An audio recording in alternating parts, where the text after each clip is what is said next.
नहमदुहु व नुसल्लिमु अला रसूलिहिल करीम। औज़ु बिल्लाहि मिनश शैतानिर रजीम। बिस्मिल्लाहिर रहमानिर रहीम। तजवीद की क्लास में आपको खुशामदीद है। हम पढ़ रहे हैं मखारिज और मखारिज की तफसील। मखारिज मुँह के वो हिस्से जहाँ से हुरूफ की अदायगी होती है मखारिज कहलाते हैं। और हम अभी इनकी तफसीलात पढ़ रहे हैं कि मखारिज कौन कौन से हैं और किस तरह से इनसे हुरूफ अदा होते हैं और किस तरीके से अदा होते हैं। हमने पढ़ा है हुरूफ मद्दा। हुरूफ मद्दा में कौन कौन से हुरूफ हैं, अलिफ वाव और या, ये हुरूफ मद्दा हैं और किस तरीके से और कैसे अदा होते हैं ये हमने पढ़ लिया। इसके बाद है हमारे पास हुरूफ हल्किया। हुरूफ हल्किया हमारे पास 6 हैं जो हुरूफ हल्क के 3 हिस्सों से अदा होते हैं। हल्क 3 हिस्सों पर तकसीम हुआ है जिसमें से 2-2 हुरूफ हर हिस्से से अदा होते हैं। इसके बाद हमने पढ़ा है हुरूफ लहतिया। हुरूफ लहतिया में हमारे पास काफ और खाफ है जो कि अदा होते हैं हल्क में जो छोटी सी ज़बान होती है जिसको कव्वा कहते हैं। जब बड़ी ज़बान इससे लग कर अलहदा होती है तो काफ अदा होते हैं और उससे थोड़ा पीछे खाफ अदा होते हैं। इसके बाद हमारे पास आते हैं हुरूफ शजरिया। हुरूफ शजरिया में हमारे पास 3 हुरूफ हैं, जीम, शीन और या। जीम, शीन, या इनको हुरूफ शजरिया कहते हैं जो कि ज़बान का दरमियानी हिस्सा जब ऊपर तालू की तरफ उठता है तो ये हुरूफ अदा होते हैं। ज़बान का दरमियानी हिस्सा जब ऊपर तालू की तरफ उठता है तो इससे हमारे पास जीम, शीन और या अदा होते हैं।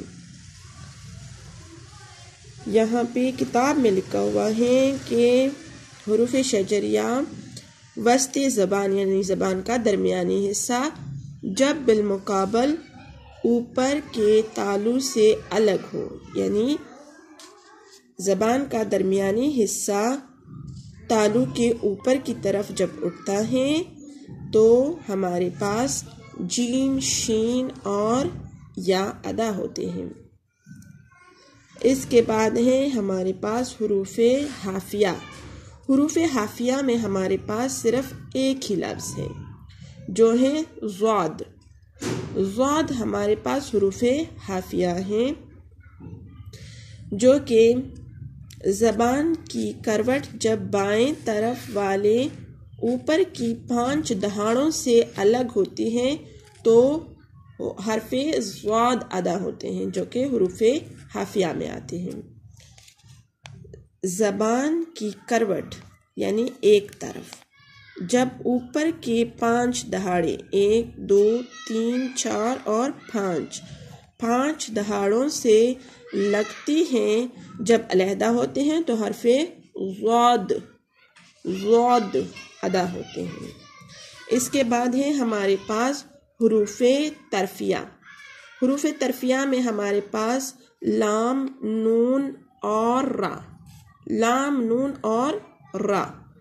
इसमें हमारे पास जब ज़बान की नोक ऊपर दांतों के पीछे वाले मसूड़े के साथ जब लगते हैं, जब नीचे आते हैं तो लाम, नून और रा अदा होते हैं। लाम में ज़बान की नोक ऊपर वाले मसूड़े यानी दांतों के पीछे की तरफ लगता है तो लाम अदा होता है। इसके बाद नून उससे थोड़ा और पीछे जब ज़बान की नोक लगती है मसूड़े के साथ तो नून अदा होते हैं। और रा में ज़बान ऊपर मसूड़े की तरफ जब उठती हैं, ऊपर वाले दांतों के मसूड़े की तरफ उठती हैं और तरतराहट के साथ नीचे आती हैं तो हरफ़े रा अदा होते हैं। ये है हमारे पास हुरूफ तरफिया। उम्मीद करती हूँ कि आपको आज का सबक समझ में आ गया होगा। जो हमारे पास हैं हुरूफ शजरिया, हुरूफ हाफिया और हुरूफ तरफिया, ये तीनों قواعد آج کے سبق کے ہم نے پڑھ لیے ہیں، اور آپ لوگ سمجھنے کی کوشش کریں، کیونکہ تجوید کے ساتھ قرآن پڑھنا بہت ضروری بات ہے۔ اگر انسان قرآن کو تجوید کے ساتھ نہ پڑھے تو قرآن کے معنوں میں تبدیلی آتی ہے۔ قرآن مجید کیونکہ کلام اللہ ہے، یعنی ہدایت کی کتاب ہے۔ اللہ تعالیٰ نے ہمیں اس کتاب کے ذریعے سے ہدایت دی ہے، اور اگر ہم اس کو تجوید کے ساتھ صحیح قواعد کے ساتھ نہیں پڑھیں گے تو ہمارے معنوں میں غلطی پیدا ہوتی ہے، جس کی وجہ سے اللہ کے کلام میں تبدیلی پیدا ہوتی ہے، جو کہ گناہ کبیرہ میں شمار ہوتے ہیں۔ تو اللہ ہمیں بہتر طریقے سے قرآن پڑھنے کی توفیق عطا فرمائے اور اس پہ عمل کرنے کی بھی توفیق عطا فرمائے، آمین۔ کل تک کے لیے اپنا خیال رکھیے اور اجازت دیں، اللہ حافظ۔